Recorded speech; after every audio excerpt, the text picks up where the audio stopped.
அந்த வசனம் நமக்குள்ள இருக்கக்கூடாது என்று பிசாசான் என்ன பண்றான், வந்து வசனத்தை எடுத்து போடுறான்.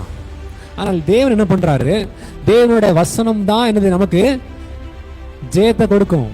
தேவனுடைய வசனம் தான் நம்மளை ரட்சிக்கும். தேவனுடைய வசனம் தான் நம்மளை கனி கொடுக்க பண்ணும். தேவனுடைய வசனம் தான் நம்மளை சோதனைகளை ஜெயிக்க பண்ணும்.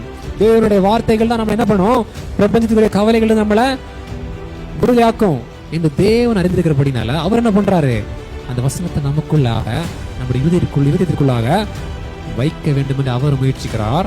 பிசாசான அந்த வசனத்தை எடுத்து போட வேண்டும் என்று அவன் முயற்சிக்கிறான். புரியுதா உங்களுக்கு?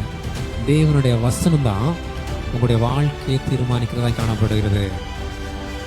நீங்கள் சோதனைகளை ஜெயிக்கிறதும் ஜெயிக்காம இருக்கிறதும் தீர்மானிக்கிறது என்னது, தேவனுடைய வார்த்தை.